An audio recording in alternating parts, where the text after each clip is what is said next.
So hello friends, welcome back to our YouTube channel. तो आज की इस वीडियो में हम फोर्थ सेमेस्टर के मेजर 3 को पूरा रिवाइज करेंगे। जो फोर्थ सेमेस्टर का मेजर 3 है वो है इंडियन पॉलिटिकल थॉट। इस वीडियो में हम इसको पूरा एक समराइज़ करेंगे। इसके पूरे सिलेबस के 16 टॉपिक्स को पढ़ेंगे बिल्कुल बहुत ही कम टाइम पे। आई होप आपके लिए ये वीडियो हेल्पफुल लगे आपको। सो विदाउट वेस्टिंग टाइम चलिए वीडियो को स्टार्ट करते हैं।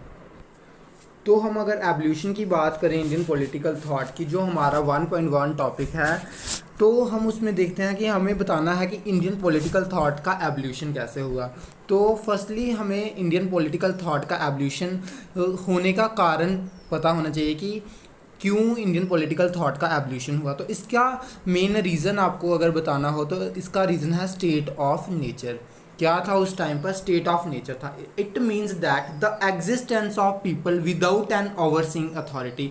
उस टाइम पे जो लोग रहते थे उनके ऊपर कोई ऐसी अथॉरिटी नहीं थी कि जो उनके रिसोर्सेज को डिस्ट्रीब्यूट कर सके, जो उनको पावर्स प्रोवाइड कर सके, जो उनको एजुकेशन प्रोवाइड कर सके, या जो ऐसी अथॉरिटी जो उनके वर्क को डिवाइड कर सके on the basis of their capability. So उस टाइम पे क्या होता था कि जो ज़्यादा ताकतवर है वो जो कम ताकतवर है उसको क्या करता था, उसको सबऑर्डिनेट कर लेता था, और वहाँ से स्लेवरी का कंसेप्ट आ गया।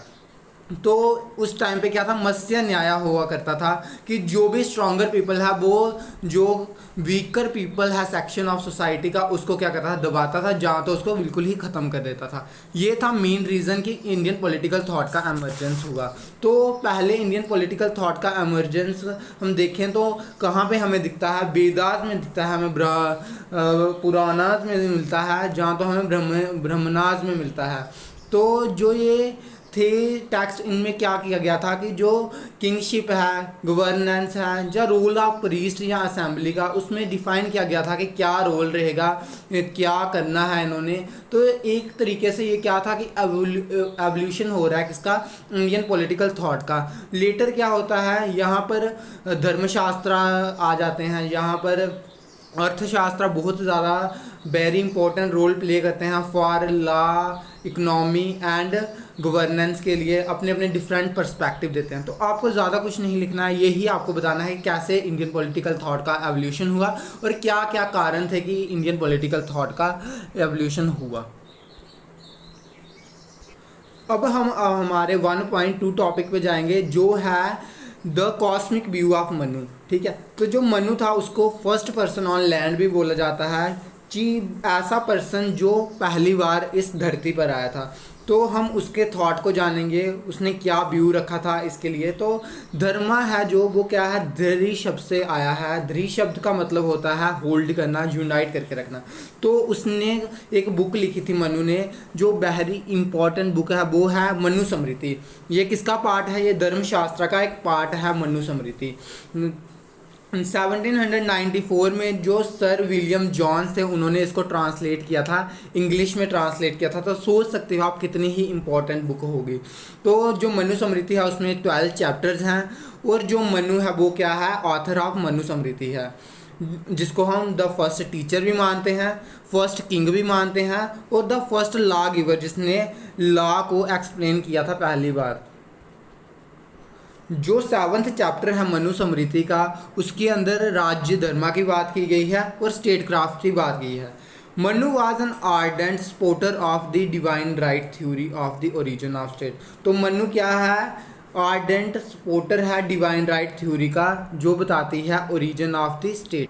अब डिवाइन राइट थ्योरी जिस पे मनु बिलीव करते हैं, उसका मतलब क्या है कि जो गॉड है उसने क्रिएट किया है, जो भी गवर्नमेंट है, जो भी किंग है, उसको किसने बनाया है? गॉड ने बनाया है। ह्यूमन ने ऐसा कोई भी सिस्टम नहीं बनाया है। तो इस पे मनु भी जो क्या है वो बिलीव करते हैं। तो अगर हम कंसेप्ट ऑफ धर्मशास्त्र पे आ जाएं तो उसके अंदर उन्होंने बताया है पुरुषास्त्र का कंसेप्ट, जिसके अंदर वो बताते हैं कि जो लाइफ है उसके 4 मेन गोल्स होते हैं, 4 गोल्स ऑफ द लाइफ। जिसमें पहला गोल आ जाता है धर्म, उसको अपनी मॉरल ड्यूटीज़ को फुलफ़िल करना है जो उसके लिए मॉरली सुटेबल हो। उसके बाद उसको अर्था, उसको थोड़ी वेल्थ इकट्ठा करनी है। उसके बाद उसको शांत रहना है, काम, डिज़ायर और सेटिस्फैक्शन। और उसके बाद जो चौथा गोल है हमारी लाइफ का वो क्या है, मोक्षा, टोटल लिबरेशन और साल्वेशन को अचीव करना। उसके बाद मनुस्मृति के अंदर ही वर्ना सिस्टम आता है, जिसका मतलब है कि सोसाइटी को 4 पार्ट्स में डिवाइड करना है। 4 पार्ट्स कौन कौन से हैं, वो ब्राह्मण, क्षत्रिय, वैश्य और शूद्रास। ठीक है, ये 4 कास्ट हैं जिसके अंदर हमने डिवाइड किया है हमारी सोसाइटी को। उसके बाद धर्मशास्त्र के अंदर ही हम देखते हैं आश्रमा को। आश्रमा का मतलब है कि 4 स्टेजेस होती हैं लाइफ की। पहली ब्रह्मचारी जो बर्थ से लेकर 25 ईयर तक होती है। उसके बाद गृहस्था की स्टेज आती है जो 25 से 50 की एज तक जाती है। फिर उसके बाद वनप्रस्था होती है, जब जो लोग हैं वो वन की तरफ जाते हैं, जंगल में अपना जो निवास करते हैं। उसके बाद संन्यासा की स्टेज है जो 75 से 100 तक बताई गई है मनुस्मृति के अंदर। और यहाँ पर ये भी बताया गया है कि देयर आर 5 सोर्सेज ऑफ धर्मा। धर्मा के 5 सोर्सेज भी हमारे पास हैं। तो वो क्या क्या सोर्सेज हैं, एक तो वेदास से हमें पता चलता है कि धर्मा क्या है, और एक स्मृति, एक जितनी भी ये यहाँ पे रिटर्न थिंग्स लिखी हैं, इनकी वजह से हम किसके बारे में जान सकते हैं, हम इस धर्मा के बारे में जान सकते हैं। और हमारे पास जो नेक्स्ट थिंकर आते हैं 1.3 टॉपिक है, वो है Kautilya, the theory of state craft. उसके अंदर हम कौटिल्य को पढ़ेंगे और उसकी स्टेट क्राफ्ट की जो उन्होंने थ्योरी दी है उसको हम पढ़ेंगे। तो कौटिल्य का दूसरा नाम क्या था, चाणक्य, और उनको विष्णुगुप्त के नाम से भी जाना जाता था। और समटाइम्स उनको क्या बोला जाता है, इंडियन मैकियावेली भी बोला जाता है। जो उन्होंने बुक लिखी थी उसका नाम था अर्थशास्त्र, और उसको भी क्या बोला जाता है, नीति शास्त्र भी बोला जाता है। जो श्यामा शास्त्री थे उन्होंने डिस्कवर किया था 1905 में इस बुक को, और ट्रांसलेट किया था इंग्लिश में इसी बुक को 1915 में। इस बुक के अंदर 15 इस जो पूरा अर्थशास्त्र है इसके अंदर 15 बुक्स आती हैं। 15 बुक्स के अंदर 150 चैप्टर्स आते हैं, और 150 चैप्टर्स के भी अंदर हम देखें तो 180 सब टॉपिक्स आते हैं। There are 120 occupations in the अर्थशास्त्र। जो अर्थशास्त्र है जिसको कौटिल्य ने दिया है उसके अंदर 120 ऑक्यूपेशंस, एक इंडिविजुअल नहीं, जितनी भी सोसाइटी है उनके ऑक्यूपेशंस को डिवाइड किया गया है 120 में। और 34 डिफरेंट डिपार्टमेंट्स हैं इसके गवर्नमेंट के। He was aware of the possibility of anarchy. उनको लगता था कि एनार्की आ सकती है। Hence he recommended a strong state ruled by virtuous monarch. इसलिए उन्होंने बोला कि ऐसे किंग को चुना जाए जो एक वर्चुअस मोनार्की को इस्टाब्लिश कर पाए। ठीक है, उसके बाद इनकी आती है सप्तांग की थ्योरी। ये बहुत ही ज़्यादा फेमस थ्योरी है कौटिल्य की, सप्तांग थ्योरी, जिसके अंदर ये बोलते हैं कि जो स्टेट है उसके कितने एलिमेंट्स होते हैं, 7 एलिमेंट्स ऑफ द स्टेट होने चाहिए।